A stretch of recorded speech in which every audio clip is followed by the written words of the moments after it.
किसान भाइयों नमस्कार। भाइयों आज की कहानी बड़ी दुख भरी है। एक गांव में एक किसान था। उसके 5 लड़की थी। कोई लड़का नहीं हुआ बेचारे का, 5 लड़की होगी। पांचों किसान ने ब्याह दी ठा दी। तो उनमें जो बड़ी लड़की थी वो बेचारी 5वीं 6वीं पढ़ी हुई थी। उसने सभी बहनों को पढ़ाया लिखाया, सबके ब्याह करवाए। उसका ब्याह सबसे बाद में हुआ। उसकी एज काफ़ी होगी, 35 38 साल की। तो उसका ब्याह हुआ एक दुहेजी से। उसकी पहले घर वाली मर गई थी। वो शराब वराब पिया करता था। तो उस बेचारी का एक लड़का हुआ। लड़का भी संयोग से कुछ वाहियात सा झगड़ा। वो उसकी कदर नहीं करता था अपनी माँ की। तो भाइयों वो तो था। कुछ दिन पीछे वो उसका आदमी गुजर गया कि वो पियो खावे था। तो भाइयों बेचारी वो जब उसका गुजारा नहीं हुआ, अपने देवर जेठे उन्होंने हिसाब मांगा तो उन्होंने वो न्यारी कर दी, भगा दी घर से। तो बेचारी वो अपने बालक को लेकर निकट गई। अपना घरों में काम कर रही थी, अपना बालक को पाल ली थी। मेहनत करते करते उसका जब बच्चा था वो पढ़ने में होशियार था, पढ़ लिखा। पढ़ने के बाद में उसकी अच्छी नौकरी लगी।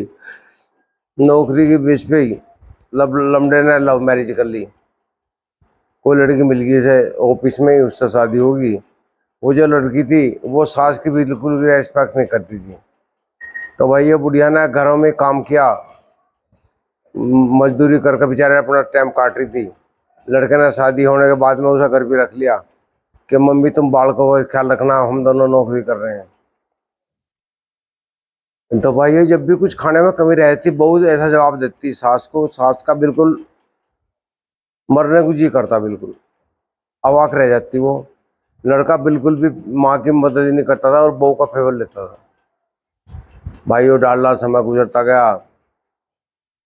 बुढ़िया खांसती होगी, खुल खुल करो जा, सारे दिन खिल्ला करो जा, खांसती रहे। तो उन्हें टेस्ट करवाया तो डॉक्टर ने बताया कि ऐसे टीबी हो गई है, लगातार दवाई खानी पड़ेगी।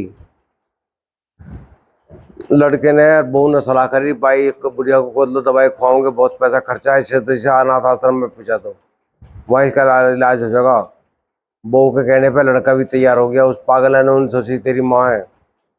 तो भाइयों वे सलाह कर रहे थे तो बुढ़िया ने सुनी रात को।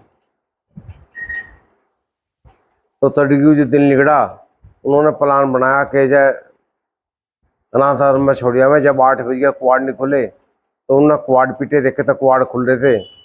तो एक चिट्ठी लिखी थी मेज पे, उस पर लिख रखा था बुढ़िया ने। बेचारी लिख के चली गई कि तुम मुझे अनाथ आश्रम की सोच रहे हैं, मैं खुद ही जा रही हूँ, मुझे मत ढूंढना, मेरा तुम्हारा रिश्ता खत्म आज से। वो कहेगा बेचारी अपने गाँव में चली आई। उसका पूछता ही नहीं, मकान था, भाई तो कोई था नहीं, मकान का ताला बंद था। वो गाँव में आ गई, मोहल्ले वाले ने काफ़ी मदद की बेचारी की, उसे घर पर रख लिया। कुछ 5 7 की जमीन थी वो बटाई पे दे रखी थी। और बहनें जो थी, 5 बहन थी ना, वे 4 बहन थी। उन्हें पता लगा कि तेरी बहन गांव में आ गई, ऐसे काट दी थी। वे सारी बहन मिलना आई उससे। उन्होंने कहा बहन तू इसी घर में रहो, कि बहन तू इसी घर में रहो, कर खा आराम से, हम जमीन अब ठेके पे देने के, तू ही कर, जो भी कमाया होगी तेरा हिस्सा रहेगा इसमें। तो भाई ये वो करने लगी, इसमें खेती का अनुभव था उसे, कर खाने लगी, उसका अच्छा गुजारा होने लगा। ढाल डाल जाती वो बहनों की कोथली उथली भी देने लगी। उनने क्या करा, कुछ करना चाह रही थी, उसने सिलाई कढ़ाई का काम शुरू कर दिया। गांव की लड़कियां महिलाएं उसके पास आने लगी।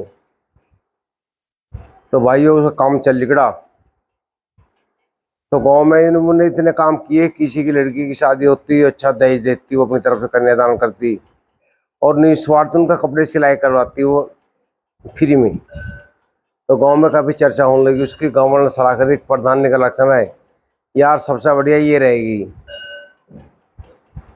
सुमित्रा नाम था उनको, सुमित्रा रहेगी सबसे बढ़िया, इसे गांव की प्रधान बना दो। सुमित्रा से गांव वाले कहने लगे हम प्रधान बनाते हैं। ना जी मेरे बस की, मेरे बस की, बड़ा लंबा खड़ा है, मेरे बस की नहीं है। गांव वाले ने हाथ जोड़ो, कहा हम आपको निर्विरोध चुन रहे हैं। गांव की सलाह कर सबने उस पर सहमति जता दी। भाई ये ठाली भी है, फ्री भी है, कोई बड़ा बच्चों का फिक्र नहीं है, 8वीं 10वीं पढ़ी हुई भी है और अपना 12वीं तक घूमने वाली है। तो भाई वो निर्विरोध प्रधान चुन ली। उसे एक स्कूटी लेके दे दी। स्कूटर पे जब है वो काफी चलने लगा तो उसका पेपर में नाम आ गया, निर्विरोध सुमित्रा देवी प्रधान चुनी गई। उसके लड़के और बहू ने वो पढ़ा अखबार में तो उनकी आँख खुल गई।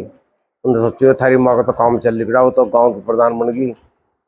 तो भाइयों लड़के और बहू गांव में आए मिलने कि माँ जी नमस्ते, माँ के पैर छुए, उनको माँ हमें माफ़ कर दो। लड़का कहने लगा खेती मैं करूँगा, आप बेफिक्र हो, बहू तुम्हारी सेवा करेगी। माँ समझ गई तो बहुत चालू है भाई, ये जिन्हें तुम्हें काटा था। मानो उन्हें कह दिया तो आउटगन से मैं तुम्हारे यहाँ एंट्री नहीं है। अब जब तुम्हारी एंट्री बंद होगी, तुम्हारी माँ मर गई, मेरी तरफ से तुम मर गई, तुम्हारी तरफ से मैं मर गई। वे बेचारे चले गए, रोते उनकी तालने लगी। तो सारी बहनें आवती मिलने से बड़ी खुश, सारी बहनें सलाह ले में थी। उन्हें बहनों को इतनी खुशी होगी कि हमारा कोई भाई नहीं था, भाई आ गया। तो सब भाई मानने लगे, वो सबकी कोतली देवे, त्योहारों पर बुलावे सारी बहनों को। उनके घर का ताला बंद हो गया, ताला खुल गया। तो भाई वो पहले से भी वो तंदुरुस्त हो गया, हष्ट पुष्ट, और धोती वोती छोड़कर ना कुर्ता पजामा पहनना शुरू कर दिया बेचारे ने।